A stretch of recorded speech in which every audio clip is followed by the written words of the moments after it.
Nothing shows the glaring hypocrisy of the mainstream entertainment media than the way that they're covering, or rather not covering at all, the allegations about Neil Gaiman and his sexual assault of two young girls.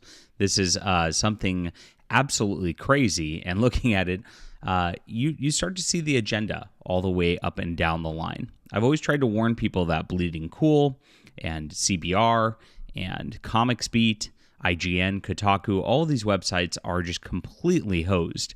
They are just shills. They are propaganda pieces for Marvel and DC Comics or AAA video game studios, however you want to slice it on that level. And they are just acting like a ghost land right now. Now, there's a complete hypocrisy here because they never did this in the past. This is something completely new. It's completely exclusive to Neil Gaiman. It's not like they have standards of journalism or anything like that. I'll show you exactly a couple instances where these people canceled folk in the past just based on allegations very quickly. But Neil Gaiman seems to have an immunity to this. And it's because there's a lot riding on Neil Gaiman within the publishing world and within the comics world. He's hailed as like one of the few rock stars up there. He's got Netflix shows. He's got movies. There's not very many people in that kind of position. And he's at a point where he is just not allowed to be touched by these folk. Now, he's allowed to touch whoever he wants, apparently. But that is just an allegation, of course. His own words, though, are strange in this situation. I'll remind you of what's happening because I think this story's getting buried, and we'll look at the mainstream media reaction in just a moment. This is my Substack, Fandom Pulse, where I am writing the news that nobody else will. I've got this link in the description below, guys, so please make sure to subscribe to here so you don't miss any breaking stories that the rest of the media will not cover. On top of that, guys, I am a #1 best-selling science fiction author. If you want to check out some great books this weekend, get the Orishan War Trilogy. It's on Amazon. I've got it in ebook, print, and audio. I've got that in the description below for you as well for your ease. And thank you guys for supporting the channel and the books. Really appreciate you.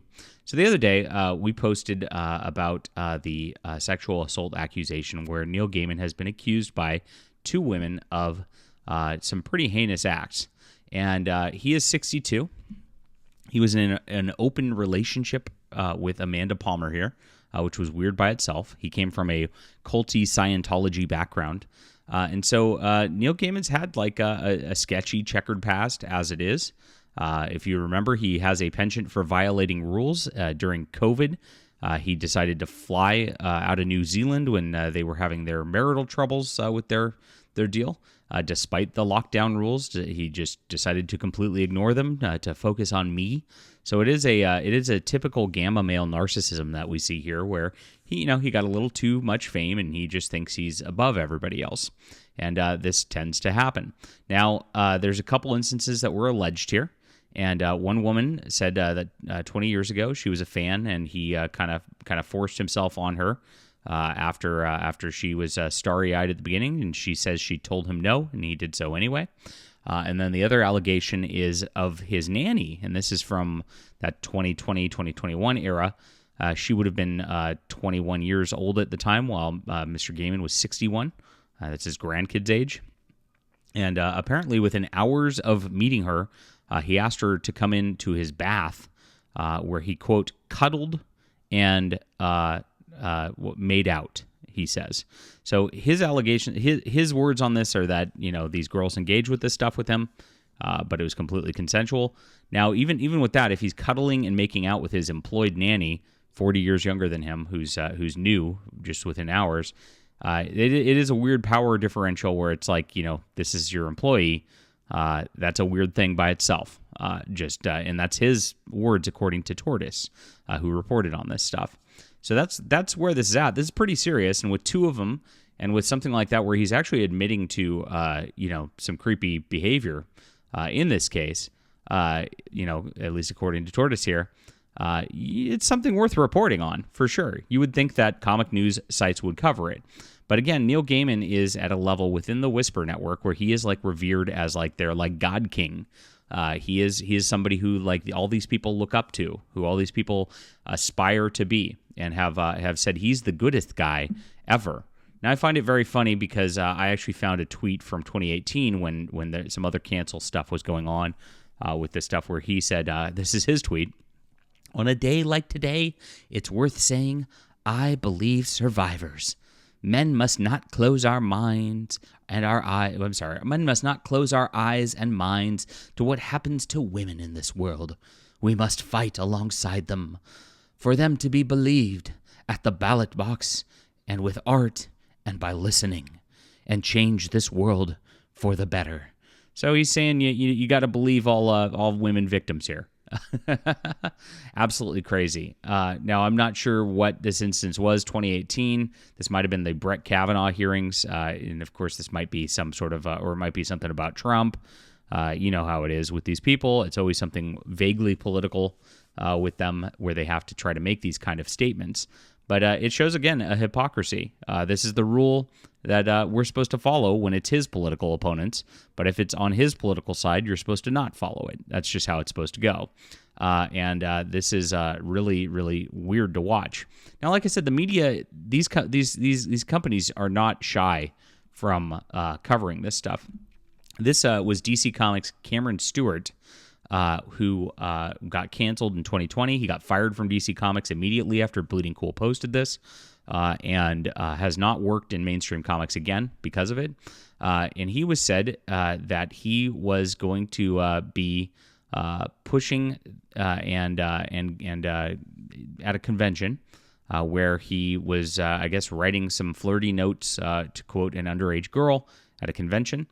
To my knowledge, this wasn't proved or anything like that, but it did go up pretty quickly on Bleeding Cool, who then talked about this pretty immediately right here. It was totally something that was going on. Allegations from several people involving a predator of women much younger than him and abusing a position of well-known and much admired comic creator to vulnerable people. Sounds a lot like Neil Gaiman, right? That's exactly the situation that we have going on here. But with Cameron Stewart apparently just didn't have enough clout to get past the Whisper Network here, and didn't have enough clout to just remain in the industry. And this is what you could tell. It's 100% about clout and about status to these SJWs. It's about their pecking order, and they don't really care about anything else. This is Bleeding Cool, Rich Johnston, one of the biggest gossip mongers out there. And then we have Comics Beat. This is Heidi McDonald. Heidi McDonald is, again a member of the Whisper Network here, causing problems. Warren Ellis releases statement about addressing sexual misconduct accusations. So Warren Ellis, if you remember his situation, his was in regards to like flirting with a cam girl via DM, and so this girl was a suicide girl, so she was a completely an online prostitute, and he was making some I guess untoward advances via DM with her, and that's the situation that went on here. They were happy to cancel him. He was out. He got canceled pretty hard. And no problems there. Warren Ellis, even though Warren Ellis had some pretty big clout, he just didn't get to the level Neil Gaiman got to.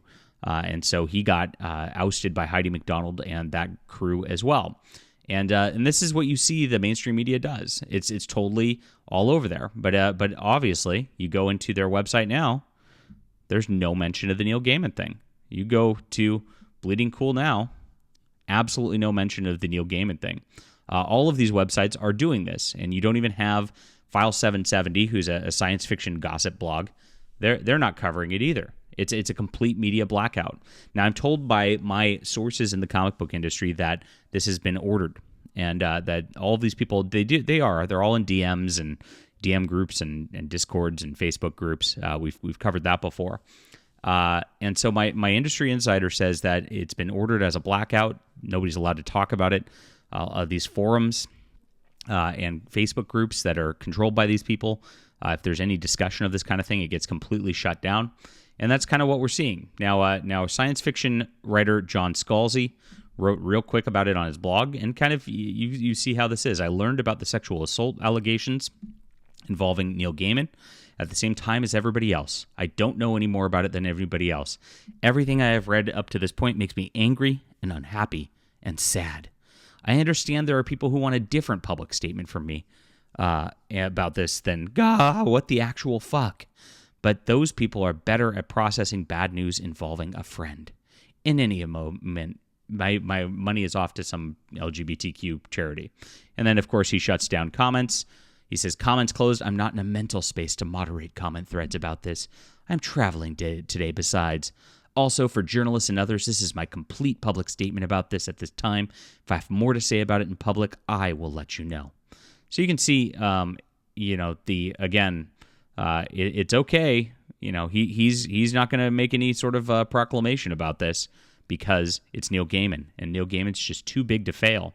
And this is what the media does every single time. There's never standards. There's never anything consistent. They are just about who it is, not about what was done, not about researching and investigating. It is a clout system entirely, and these people are all in cahoots in order to keep information from you. All right, leave a comment down below with what you think about this. Hit the like and subscribe button here. Thank you guys for watching. Please join the Fandom Pulse Substack right here, and so you don't miss your news that only I report. Jeez. And please check out our science fiction books online. That's in the description below. I really appreciate you for being there. We'll be back soon.